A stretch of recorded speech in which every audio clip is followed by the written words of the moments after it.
Allah Subhanahu wa ta'ala apabila dia suka satu orang manusia, Allah akan campakkan rasa suka ke dalam hati makhluk-makhluk dia. Allah kalau dia suka, kalau dia sayang dekat satu orang manusia, dia akan campak masuk dalam hati hamba-hamba dia hak lain ni, rasa sayang dekat orang hak dia sayang. Kita duk baca hadis tu kadang kita tak nampak, kita duk baca, kita duk cuba terang.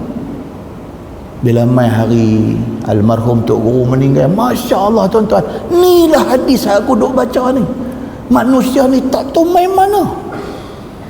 Punya ramai manusia ni, daripada seawal malam sampai tengah malam sampai sebelum subuh, manusia berdiri rapat-rapat. Sayang tu mai mana tuan-tuan? Sayang tu mai daripada Allah Subhanahu wa ta'ala. Allah campak sayang dalam hati orang ni. Bila dia mai benda tu, dia sayang tuan-tuan. Dia tak tahu nak abang apa. Dia boleh pi keranda duk usung, dia tak boleh usung. Dia boleh suar tangan bagi kena sikit pun cukup.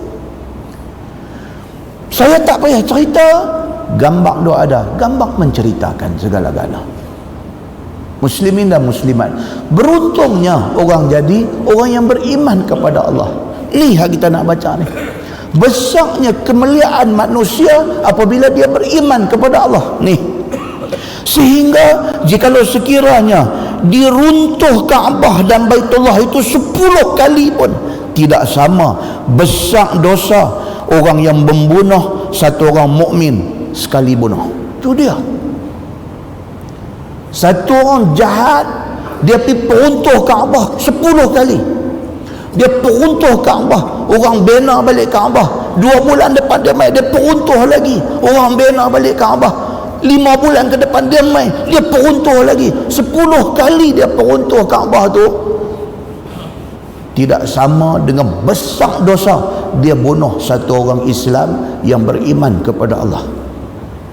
Nak habaknya apa? Value ataupun nilai ataupun harga diri manusia apabila dia jadi orang Islam, apabila dia beriman kepada Allah, nilai harga diri dia tu sangat mahal di sisi agama.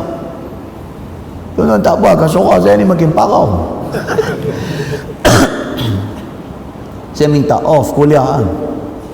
Semalam pun saya telefon, saya kata minta off. Tak apa elok, batuk dengan suara parau. Dia kata off tak boleh. Cengek depan ni masjid ni. Kita minta elok-elok, minta off. Dia kata tak boleh, off tak boleh. Saya kata tak, suara tak apa keluar. Suara tak keluar tak apa, mai duduk di bangku tu bagi orang tengok tak apa, betul pergi balik. Boleh. Muslimin dan muslimat yang dirahmati Allah sekalian.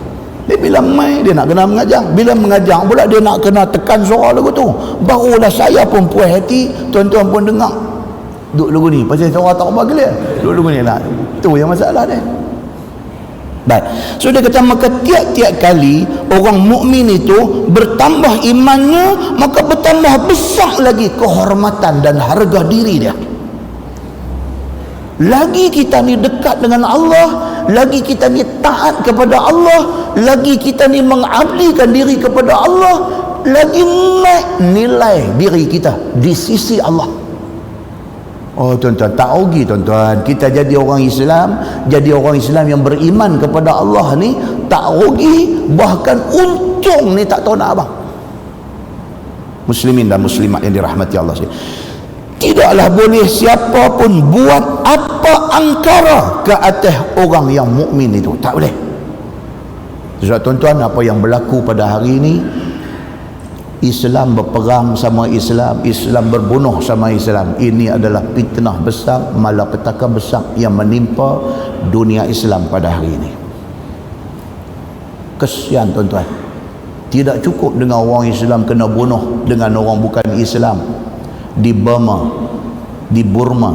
Tidak cukup dengan orang Islam kena bunuh dengan orang bukan Islam di tempat-tempat yang minoriti Islam. Orang Islam pula pergi bunuh sama-sama Islam di beberapa tempat dalam dunia ni. Di Mesir, Islam bunuh orang Islam. Ni yang duk timbul IS ni, kita pun tak tahu mereka ni siapa. Satu orang tidak boleh pederai suara, kata mereka ni betul.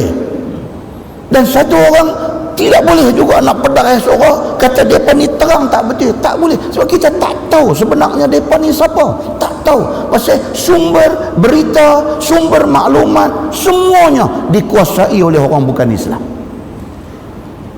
Sources, sumber-sumber yang mai dekat kita ni, kita tak tahu kesahihan dia.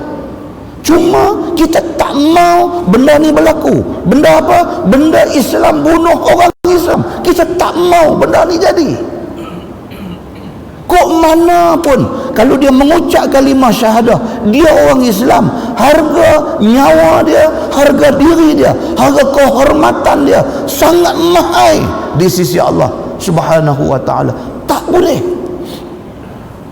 Semalam kita baca hadis di Masjid Brown Garden, Penang. Sayyidina Ali bin Abi Talib dia ada di Yaman. Dia kirim sebungkus mah kepada Nabi sallallahu alaihi wasallam. Nabi bila terima kiriman mah bungkus daripada Sayyidina Ali, Nabi buka tengok, Nabi terus panggil 4 orang untuk menerima agihan mah itu. Orang-orang yang Nabi panggil ni bukan orang miskin, bukan orang susah. Mereka ni orang-orang kenamaan, orang-orang yang berkedudukan dalam kabilah mereka. Sebahagian sahabat Nabi tak puas hati. Sebahagian sahabat Nabi tak puas hati. Mereka kata Nabi tak patut bagi dekat mereka ni. Kita lebih layak dapat benda ni. Pasal kita orang Ansar, pasal kita orang Muhajirin. Kita hari-hari duk ada dengan Nabi dan kita susah. Pasal apa yang pergi bagi dekat geng-geng yang mai daripada Najat ini? Geng-geng yang ada duit, yang ada harta, yang ada kedudukan di dalam masyarakat ni. Depa duk bercakap sama depa tak puas hati. Cakap-cakap depa ni ada orang pergi habaq dekat Nabi sallallahu alaihi wasallam. Nabi bila dengar macam tu, Nabi mai cari sahabat-sahabat ni. Nabi kata dekat depa, Nabi kata, hampa tak percaya dekat aku ke? Sedangkan aku orang yang paling amanah di atas muka bumi ni. Nabi kata, sedangkan aku penduduk langit, percaya aku. Nabi kata macam tu. Bila Nabi SAW cakap macam tu, bangkit satu laki-laki. Bangkit satu laki-laki yang dia ni stranger, tak tahu siapa. Dia main mana pun tak tahu. Dia bangkit. Dalam hadis tu cuma cerita sifat-sifat dia. Hadis tu kata dia ni satu orang yang biji mata cengkung ke dalam, pipi kepek, dahi tinggi, rambut dia pendek tapi lebat, janggut dia panjang dan pakai kain singkat. Ni hadis malam kita baca. Dia bangkit berdiri depan pada Nabi duk tegur. Nabi kata, hampa boleh tak percaya ke aku? Nabi SAW kalau dia buat, itu perintah Allah. Hampa boleh petikai keputusan yang Nabi buat. Aku manusia yang paling. Bangkit dia ni. Dia kata dekat Nabi apa? Ni Syekh pipi kempeh ni. Dia bangkit, dia kata dekat Nabi, dia kata, ya Muhammad, ittaqillah. Ui, gede be. Dia bangkit, dia kata dekat Nabi, dia kata, ya Muhammad, ittaqillah.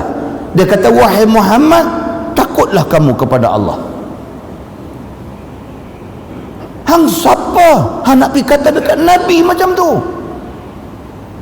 Tapi dia ni yang Syekh pipi kepek ni, dia bangkit, dia kata dekat Nabi, ya Muhammad, ittaqillah. Dia kata. Lepas itu dia pusing, dia pergi. Khalid Al-Walid masa tu dah Islam dah. Dia duduk ada sama dengan Nabi. Dia tengok Al-Gojo ni kata lagu tu. Al-Gojo. Khalid Al-Walid kata dekat Nabi SAW. Dia kata, ya Rasulullah, adakah aku nak pergi pancung tengkok dia ni? Dia ni pun jenis Sayyidina Umar juga, Khalid Al-Walid ni. Panglima perang tuan-tuan. Dia kata, ya Rasulullah, adakah aku nak pergi pancung dia ni? Nabi kata jangan. Allah tidak pernah suruh aku sakitkan hati orang, apatah lagi nak merobek perut orang. Tu dia tuan-tuan Islam. Islam macam tu. Islam tidak ajak kita pergi duk buat ni semua benda ni, ambil video, pergi duk semelih orang. Hak semelih tu pula orang Islam, pergi bakang orang dan sebagainya.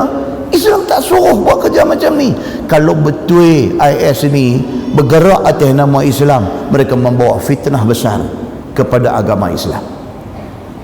Tapi hak kita takutnya mereka ni bukan daripada geng Islam. Sebaliknya ada pihak yang sengaja lakonkan drama ini bubuh tarik dekat Islam. Bagi satu dunia orang marah dekat Islam. Kita takut. Pasal apa? Pasal yang jadi director kepada filem ni bukan orang Islam. Ni yang duk kontrol segala drama dalam dunia ni bukan orang Islam. Kadang-kadang kita dipermainkan macam tu aja.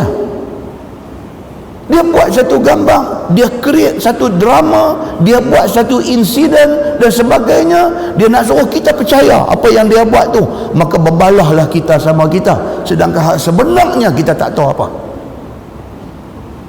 Lemahnya orang Islam apabila kita tak menguasai dunia. Muslimin dan muslimat yang dirahmati Allah sekalian, semalam juga saya sebut, tak apa kita ulang 2 kali Zoom kuliah boleh Semalam sebut dah lagi, dia marah kita apa ni, malam dah sebut, malam ni duk sebut lagi. Saudi dapat raja baru, Raja Salman. Setakat ni ada permulaan baik daripada dia. Semalam saya sebut, satu apa dia? Tak pernah orang buat dekat Obama, dia buat. Obama mai di Riyadh, dia pergi sambut di airport, turun bagi red carpet, bagi kapet merah. Obama turun mai, bang, bunyi bang. Dia suar tangan dekat Obama, dia kata excuse me, pergi semayang. Dia kata tak pernah orang buat kat Obama macam tu. Obama tinggal duk jadi ini, siapakah aku sebenarnya? Kan? Tidak pernah dia main macam tu. Siapa pernah buat kat dia macam tu? Tapi Al-Malik Salman ni dia buat, bunyi bang. Dia nak abang dekat Obama apa? Allah lagi besar pada hang, aku pergi semayang. Tinggal dia ni raja, pergi habislah. Hadu ikut dia geng jubah-jubah yang pakai mislah ni, pakai ikut habislah. Tinggal dia duk konten-konten tentu. Geng-geng daripada US Embassy pergi duk entertain, duk layan dia. Syekh ni pergi semayang. Tuan-tuan, benda tu tak ada apa, tapi impact dia besar apabila dia boleh bagi satu notification, satu benda, satu message dia bagi kepada Obama, lebih besar pada hang Allah Tuhan aku. Kejutan. Syekh Shuraim, Imam Masjidil Haram, dipecat pada masa King Abdullah jadi raja atas tuduhan khutbah Jumaat. Syekh Shuraim sudah mengecam kerajaan Mesir, pimpinan Sisi, kerana membunuh orang-orang Islam yang tak setuju dengan dia. Shuraim kecam tindakan itu, tindakan membunuh orang Islam, apatah lagi mereka ni ikhwan muslimin, orang-orang yang hafaz Quran, orang-orang yang religious, yang beragama. Hang satu orang mengaku Islam pergi bunuh orang macam ni. Shuraim kecam dalam khutbah dia. Siapa akan pergi report dekat raja pada masa tu? King Abdullah pecat Shuraim. Minggu lepas Salman lantik balik Shuraim, hang jadi imam Masjidil Haram. Kita seronok satu permulaan yang baik. Seterusnya kita kena tolonglah. Bukan tolong apa? Tolong doa dekat Allah, minta supaya Allah bantu pemimpin-pemimpin Islam yang macam ni. Muslimin dan muslimat yang dirahmati Allah sekalian, ini yang dikatakan harga diri orang yang beriman kepada Allah Subhanahu wa ta'ala. So dia kata apa? Dosa hampir perbang Kaabah 10 kali. Besar lagi dosa kalau hampir bunuh orang Islam. yang beriman kepada Allah. Nescaya murka Allah Subhanahu wa taala ke atas orang yang membunuh orang Islam itu. Maka apabila murka Allah, nescaya dibala Allah dengan beberapa seksanya. Tuhan kalau dia dah murka, dia bawa turun mai bala melingkup habis semua.